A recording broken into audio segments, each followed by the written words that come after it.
Is a budget $70 ACOG just as good as a real $1,300 ACOG? I'm gonna be honest, I really enjoy filming and testing these budget products against the real thing, because how would we have known about the $37 flashlight that actually was pretty dang decent, that you guys can watch here if you would like to see after this video and see how well that Amazon $30 flashlight compared to a real $300 Surefire flashlight, or about the budget night vision that we tested that you could see here as well. We've done a handful of these and this was just the next in the line. So real quickly, if you guys are interested in more of these, let me know in the comments which budget product you'd like to see me test next with the real thing. So with that being said, let's get right into the video and not waste any more time. Let's go over a 30-second breakdown on this video where we just give you the exact answers at the beginning of the video, and then you can continue watching because it does help out with the YouTube algorithm, and I do appreciate that. My first impression of this was pretty good when I first saw it out of the box. It doesn't have any cheap parts or plastic. Everything looks nice. It feels nice. It has a good weight to it. The mount was the only thing that I kind of noticed, and we did end up having some issues with that during the testing.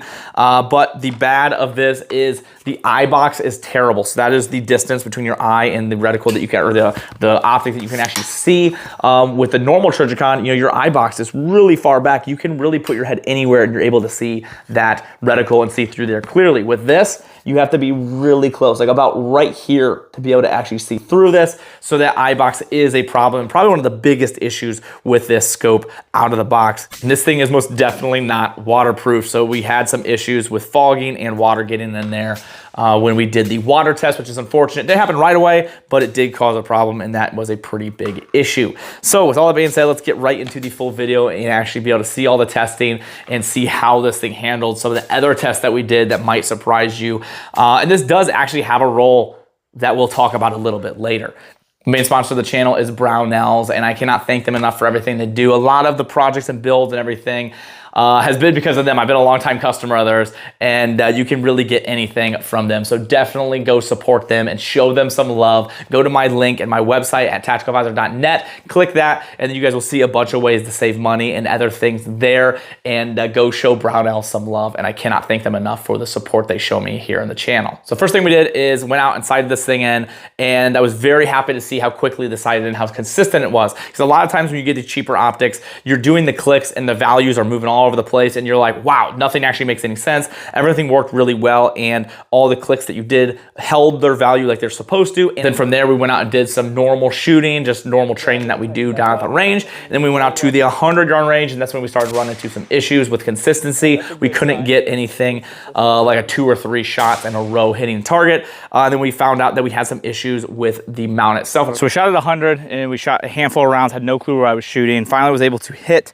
and I was low left pretty significantly. So I checked the gun, and this was what I was really worried about the most, is this was fairly loose. So this one's still pretty tight, but this one is fairly loose. So we're gonna tighten that back up again. We had that happen 2 times during this testing where the mount loosened. So we'd have to put some Loctite on here to eliminate that problem. But I did wanna just test it the way it is to see how that worked. This is where you see a lot of these cheaper products start to fall off. Up close, obviously, it's fairly easy. We've proved that you can point aim. We ran optics backwards and we were able to shoot, and point aiming at that distance is fairly easy to be able to just get on target from what you're used to doing. So you're not using the optic nearly as much. Once you get up to these 100 yards, 200, 300, up into 500 to 1,000, you're really relying on the optic to give you all that information. And this is where these optics start to fall off. So once we fixed that, we started to get some consistency and started getting some rounds after each other. We were able to get 3 to 5 rounds at a time, at least consistently. So I was a lot happier with that.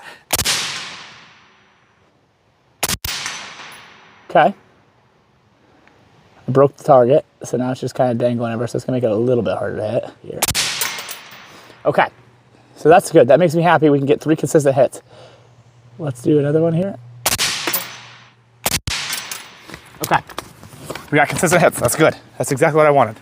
Then we went down to the range and we did some durability testing, which I'll show you guys here. First, we're going to shoot a 3-round control, and then we are going to start doing some light durability stuff on this rifle and optic. So there's our first 3 shots right here, and right here. And then we're gonna use those to base the rest of the shots off. So we're aiming right here. Obviously I can make a little bit of adjustments, but we don't want to do that. So we're gonna continue to aim in the same spot. We're gonna do some light durability testing and then see if they deviate from there. The first thing we're gonna do is a very light shock test on this. But we're just gonna take this water bottle and we're just gonna lightly tap it around. Like I said, this is super light. I'm not putting any force into it. I'm basically just letting the water bottle drop onto it. And this is just gonna see if it can't handle this, then it really can't handle anything. And where I'm gonna see a problem, what I think is gonna be an issue with this optic, is gonna be your mount. I think the mount's gonna fail before anything. So it's aggressively light taps.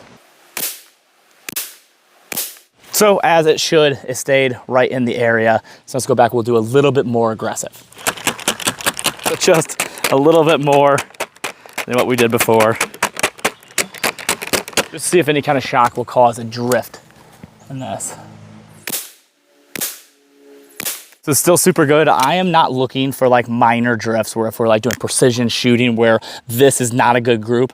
I'm looking for serious shifting. This to me is fine. So we're looking for like major shifts. You know, we're also looking for the grouping changing, or we're looking for random flyaways happening as well. Now what I'd like to do is introduce some water to the optic before we do any more durability tests without hopefully introducing me to the water. And we can listen to the babbling brook together. Now, this is where a lot of these cheaper optics will start to cause issues, is they aren't nearly as waterproof and they're not nearly as shock absorbent. So that's why I like to do these two simple tests first, and then we can go from there. I mean, we can do a video where we can drag it behind a truck, but how realistic are those? So I think a quick water test and a durability test with shock are two very practical tests we can do. Josh usually does my camera work, so you guys are stuck with a tripod and just me today. So I apologize for the shoddy work, but if you don't like it, go to his channel, The Art of Self-Reliance, and complain there. Tell him he needs to come and film my videos for me. All right, let's see. We got some water on the lens, but it doesn't like any fogging. I don't see any water in the lens. I think I'm tickled to death with that, honestly. I mean, as cheap as this optic is, and we haven't done anything crazy to it. I understand that. Like, people are gonna be like, really, this is the durability test? It's practical durability test. I don't like to go out there and smash this thing against a tree, because you're not gonna do that with your actual rifle. So I'm very happy with that. So we'll go back and we'll hit this a little bit harder one more time, and we'll see what it does.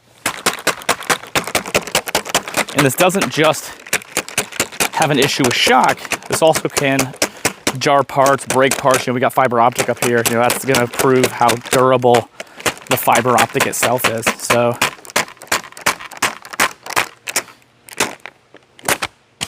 I think that's good enough. All right, let's see what we can do. All right, so we got a lot of water now. Now that I shook that up, there's water all over the lens. Let me try to dry that off. I'm gonna see if that's in the lens or on the lens.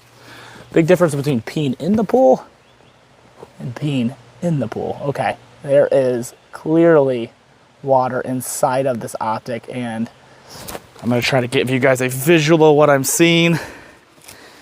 That's not great. Let's see if you guys can see what I'm seeing here. All right, so there you go. That's exactly what we're seeing. So it looks like you're looking at some kind of goofy organism under a microscope. You got a bunch of stuff in the way. So that black circle right in the middle, that doesn't look like water to me. I have no clue what that is, but that is right in the middle of the optic. It does occlude a little bit of the reticle. You can see right there, it's occluding the reticle. And it's not water, because it's not like, you see how the water droplets are transparent? That is not. It's like an actual black dot. It's really difficult to obviously show you guys exactly what I'm seeing, because this camera is not my eyeball. So my eyeball focus is different than the camera lens, but I'm trying to give you the best that I can with what I have. So that black dot is a really big problem. I can't see exactly where I'm hitting. So that alone is gonna cause me some problems. It's right at the tip of the chevron, so I can't see the tip of my chevron. Or I can see the tip of my chevron because it glows through it, but I can't see what's behind it. So it's hard to see that circle. So clearly didn't have too big of a problem with the grouping itself. Everything still stayed in that area.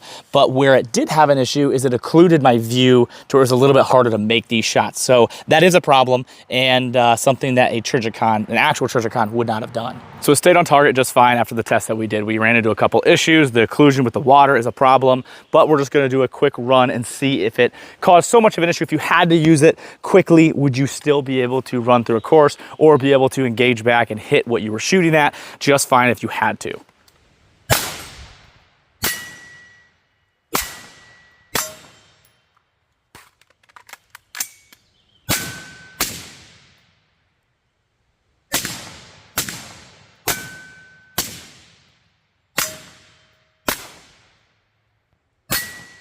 Did it work? Yes. Was it much slower than what it should have been? Absolutely. The black dot really caused the most issues. So the water, I could shoot around, I could see around, it wasn't a big deal, but that black dot really caused an issue, especially on these smaller targets that were a little farther away.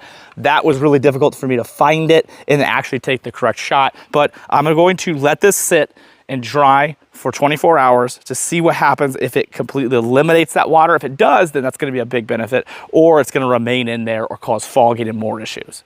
So now that you guys have seen the full testing and everything that we did to this, we're able to go over my full thoughts on exactly what I think. So this is a really good option for those of you that get a gun and you're like, it's something that I want to go out to the range with and have fun, or I'm looking for a look. Like say you're building something like this and you're like, I'm really just looking for a style. And this is the gun that I'm not going to like use all the time, but it's just like clone. It was the Palmetto State Armory clone. If you guys are interested, the link here for this video. But it's a clone of a gun and I want to look for it. I want the ACOG on there. Then I would buy this for that, just because you don't have to spend $1,300 on an optic that you might not actually use a ton, which that's what's on this right here is an actual Trijicon. But this is the exact gun I would put this optic on because of the issues with the fogging, the waterproof. This is clearly not waterproof, which is a problem, but the shock testing, it did really well. So if this is something I'm gonna go out and shoot and want it to at least hit where I'm kind of shooting at each time I go out to the range, then I think you're fine. Now, if you're looking for something for duty use, or this is like a patrol rifle or something you're gonna be using for home defense, I don't recommend this. I don't think it's a good idea.